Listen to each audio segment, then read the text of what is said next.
नमस्कार मित्रांनो, मराठी बोलू या चॅनलमध्ये तुम्हा सगळ्यांचं स्वागत आहे। तर आज आपण आनंदी या मालिकेचा आजचा 31 जुलैचा भाग खूपच जबरदस्त झालेला बघणार आहोत। कारण इथे पुरस्कार सोहळ्यामध्ये सगळं श्रेय आनंदीने समीदाला देताच मालक साहेब झाले आनंदीवरती खुश आणि आनंदीला हॉटेलला जेवायला घेऊन गेले। हे सगळं आपल्याला बघायला मिळणार आहे। तर आजच्या भागामध्ये सुरुवातीलाच आता इथे आनंदीला स्टेजवरती बोलावलं जातं। चला लवकर चला मिस निंबाळकर, तुमच्या हस्ते आज मालक साहेबांना हा ग्लोबल आयकॉनचा पुरस्कार देण्यात येणार आहे। चला लवकर आनंदी निंबाळकर स्टेजवरती या। आनंदी आता घाबरते, अरे देवा आता मी काय करू। खरं तर मालक साहेबांना हा अवॉर्ड देण्याची माझी कुवत नाहीच आहे, पण मी स्टेजवरती कशी जाऊ। मी अंध आहे हे सत्य मालक साहेबांसमोर आहे, मी एकटी कशी स्टेजवरती जाऊ शकते। असे असंख्य प्रश्न आता आनंदीला पडलेले असतात। आनंदी अगदी घाबरतच आता तिथे जागेवरती उभी असते। त्याच वेळेस आता इकडे माई बापूंनाही टेन्शन आलेलं असतं। शिल्पा मात्र डोळे फाडून हे सगळं काही बघत असते। त्याच वेळेस आता लगेच स्टेजवरचे जे अँकरिंग करणारे असतात ना, ते म्हणू लागतात, मिस आनंदी निंबाळकर चला लवकर। मॅडम मॅडम जा बरं पटकन, मिस आनंदी निंबाळकर यांना स्टेजवरती घेऊन या। आनंदी मनाशीच म्हणत असते, देवा देवा तूच माझी मदत कर आता। त्याच वेळेस स्टेजवरच्या त्या मॅडम खाली येतात, आनंदीचा हात पकडतात। आनंदी निंबाळकर चला, तुम्हाला स्टेजवरती यायचे, चला पटकन। आनंदी आता लगेच त्या मॅडम बरोबर स्टेजवरती पोहोचलेली असते। मालक साहेब जवळ येऊन आनंदी आता उभी असते।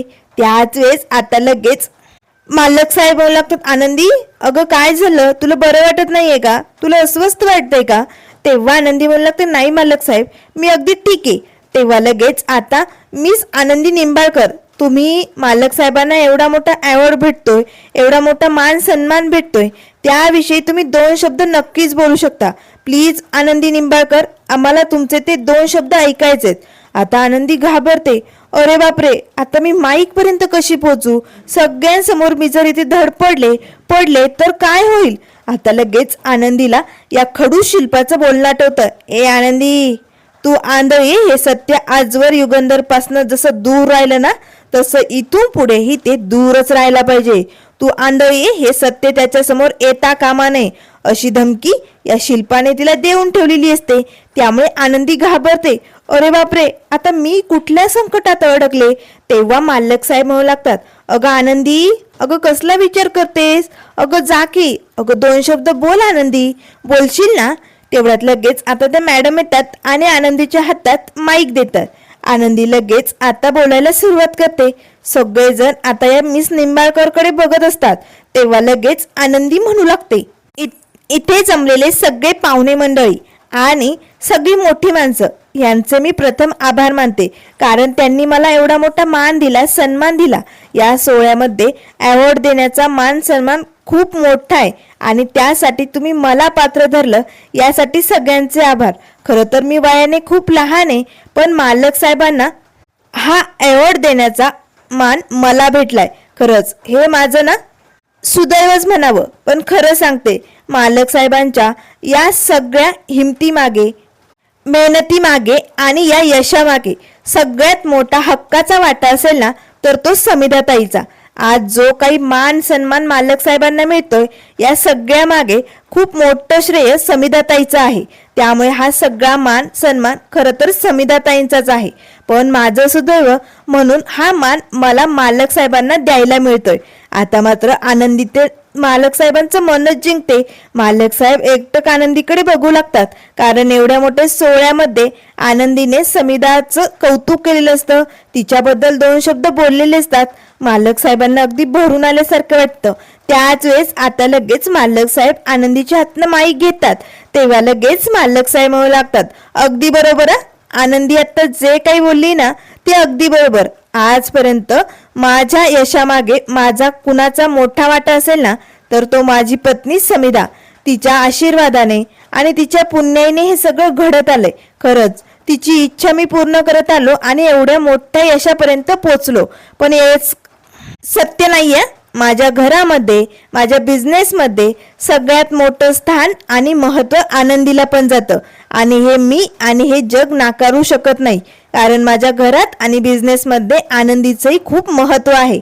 आनंदीला आता खूप भारी वाटतं, कारण सगळ्यांसमोर मालक साहेबांनी आनंदीचं पण कौतुक केलेलं असतं. आनंदी लय खुश होते. मालक साहेब, तुम्ही माझं कौतुक करताय असे मनाशीच म्हणत आनंदीला खूप भारी वाटतं. त्याच वेळेस आता इकडे मात्र या भडकलेल्या शिल्पाला तर आणखीनच राग येतो. आता मालक साहेबांनी सगळ्यांसमोर आनंदीचं कौतुक केलेलं असतं ना, तिचं निंबाळकरांच्या घरात काय स्थान आहे, काय महत्व आहे हे सगळ्यांना सांगितलेलं असतं.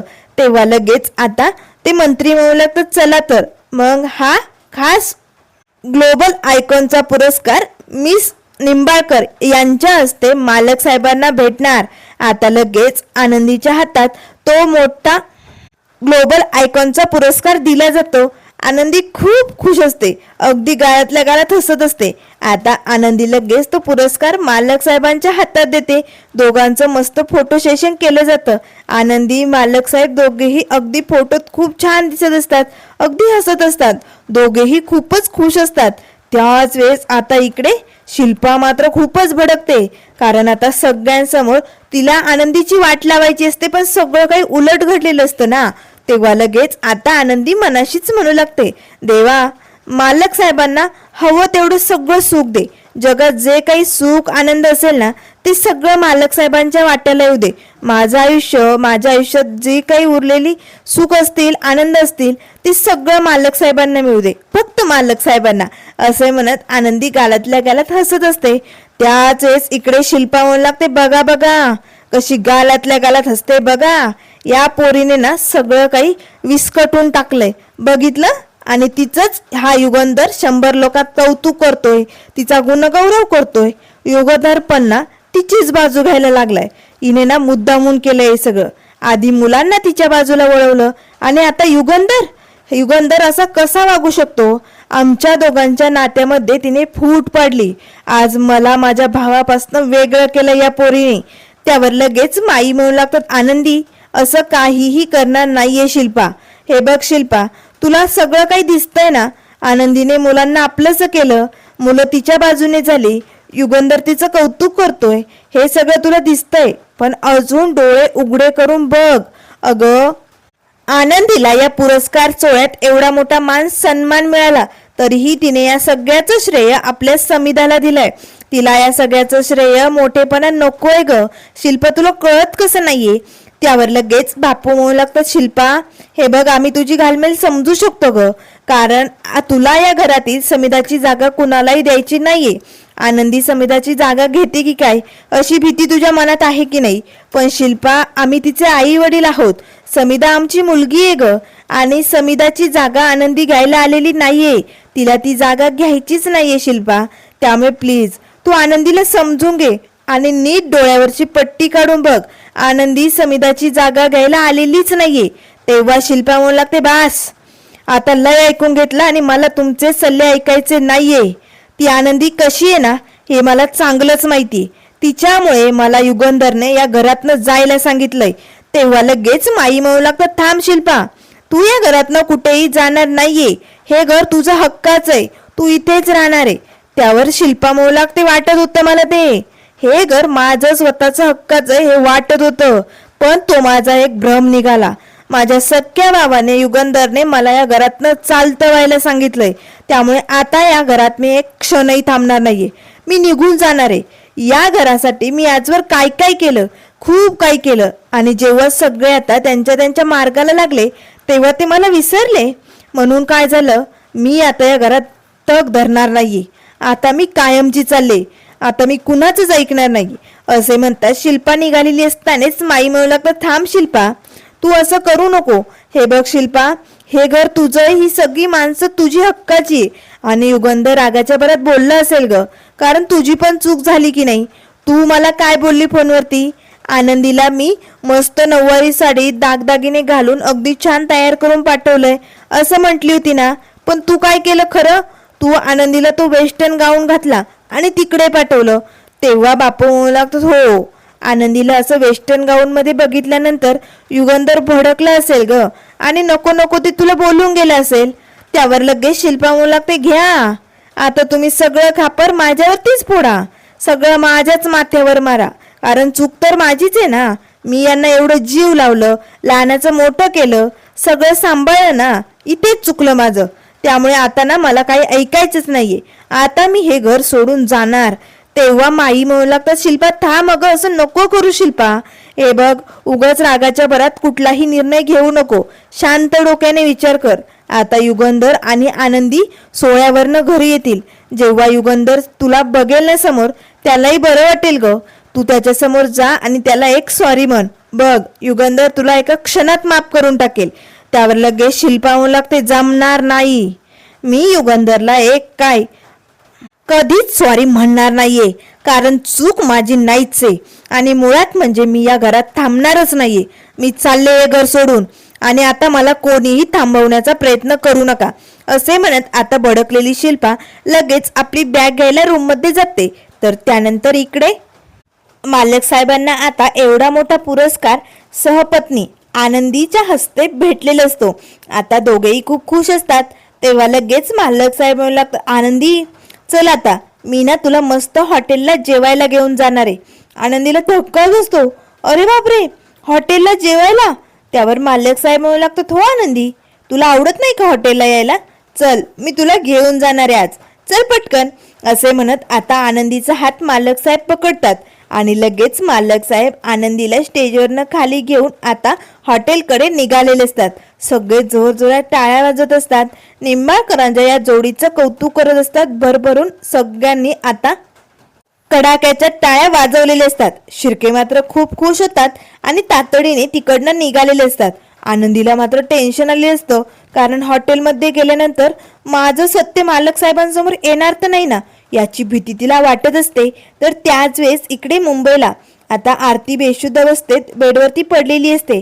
तेव्हा पृथ्वी तिला उठवण्याचा प्रयत्न करत असतो. आरती, आरती तू ठीक आहेस ना?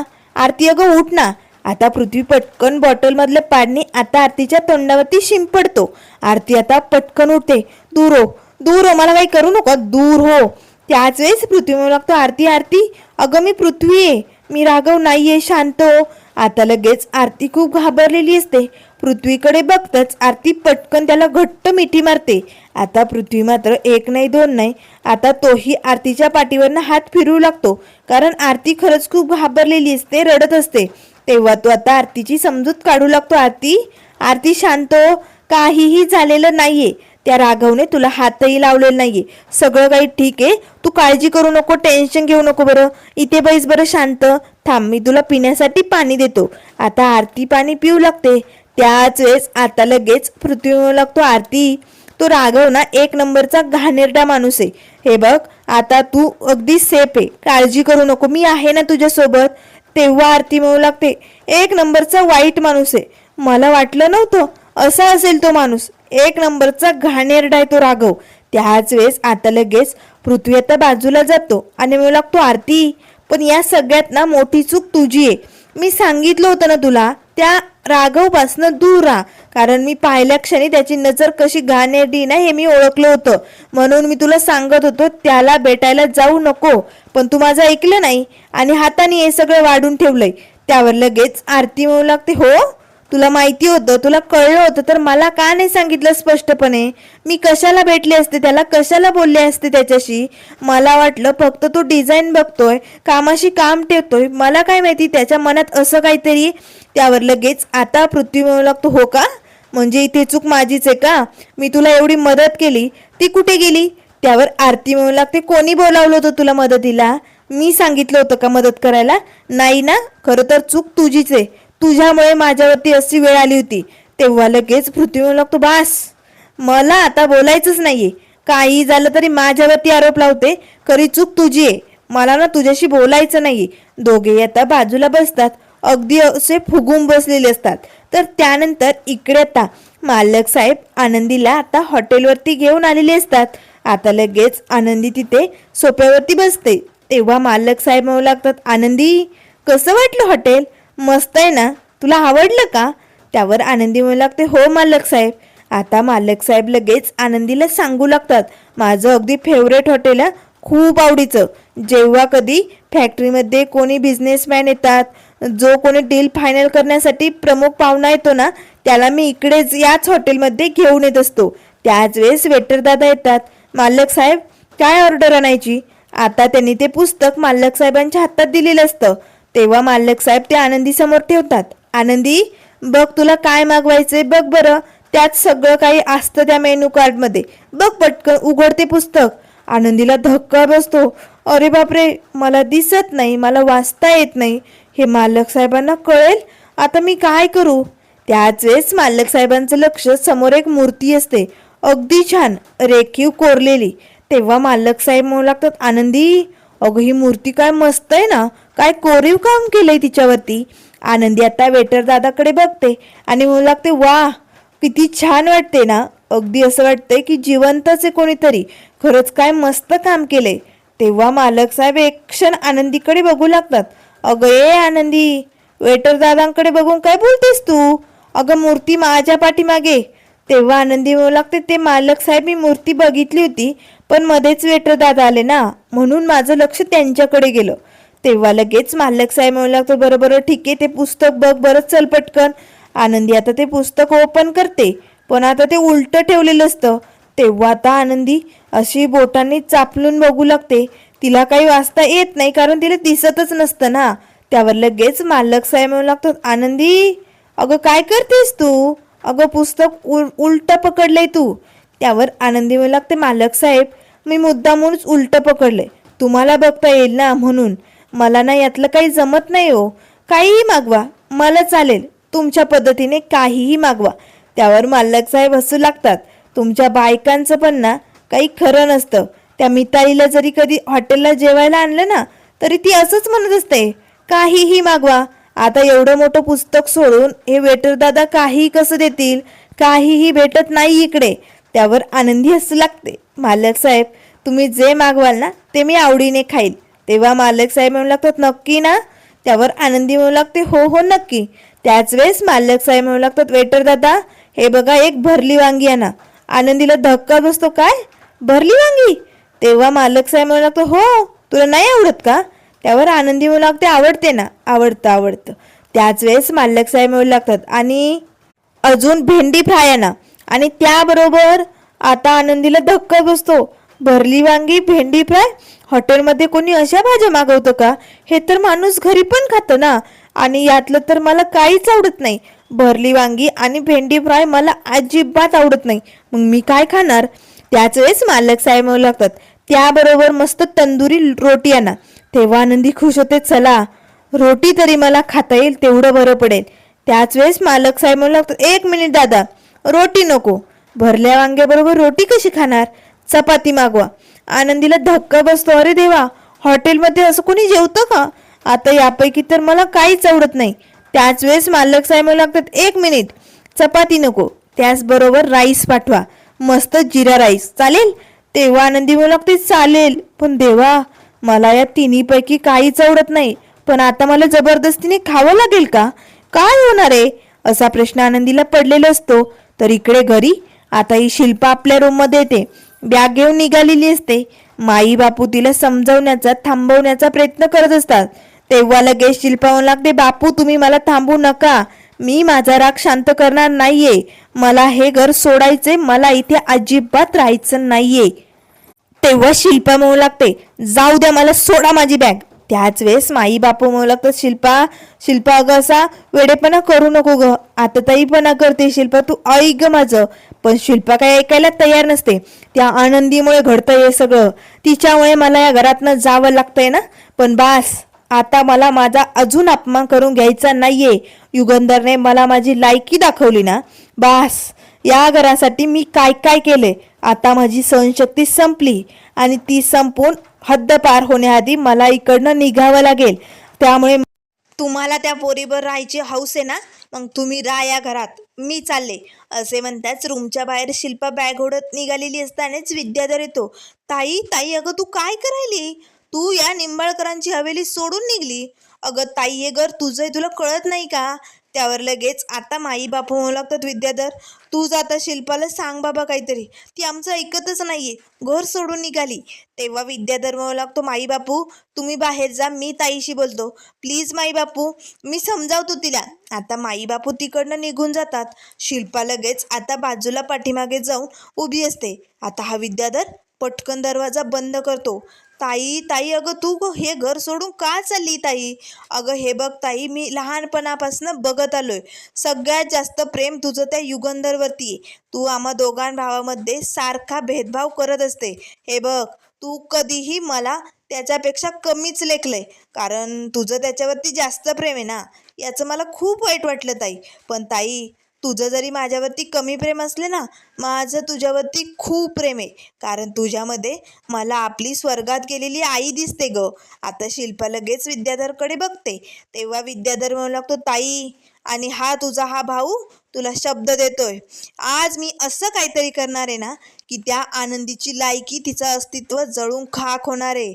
या निंबाळकरांच्या घरात मोठा धमाका होणार आहे आणि तुझ्या अपमानाचा मी बदला घेणार आहे. तुझी या घरात गरज आहे ताई, त्यामुळे तुला हे सगळं बघण्यासाठी इथे थांबावंच लागेल. त्यावर शिल्पा म्हणू लागते, काय करणार आहेस तू, काय करणार आहेस? तेव्हा लगेच आता विद्याधर म्हणू लागतो, मी असा धमाका करणार आहे ना, त्या आनंदीचं अस्तित्व जळून खाक होणार आहे. कुठे तोंड दाखवण्याच्या लायकीची उरणार नाही ती आनंदी. त्या आनंदीचा शेवट करणार आहे मी. तेव्हा लगेच आता ही शिल्पा म्हणू लागते, पण नक्की काय करायचं ठरवलंय? तेव्हा विद्याधर म्हणू लागतो, सांगितलं ना ताई, आनंदीचा शेवट, या घरातून तिची हकलपट्टी आणि त्यानंतर या घरात शिल्पाताई तुझंच राज्य असणार, तुझीच गरज पडणार. आणि ताई, मी जे काही करणार आहे ना, ते तू फक्त बघत राहा, लांबनं मजा घे आणि माझ्यावरती विश्वास ठेव. आज तुझ्या अपमानाचा बदला हा विद्याधर घेऊनच राहणार.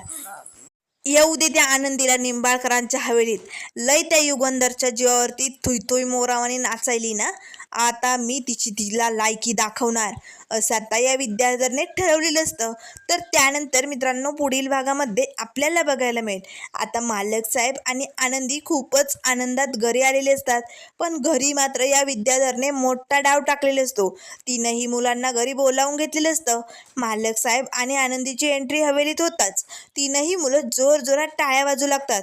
तुमच्यासाठी अजून एक मोठा सरप्राईज. आता मालक साहेबांचे मुलासोबतचे लहानपणापासूनचे सगळे फोटो त्यांनी आता आणलेले असतात आणि ते मालक साहेबांसमोर जाळलेले असतात. तुम्ही आम्हाला फसवून या आनंदीशी लग्न केलं, आम्हाला धोक्यात घातलं आणि या आनंदीने तर आमचा विश्वासघात केलाय. आनंदी, तूही आम्हाला फसवलंय, असे म्हणत आता मालक साहेब मात्र खूप भडकतात.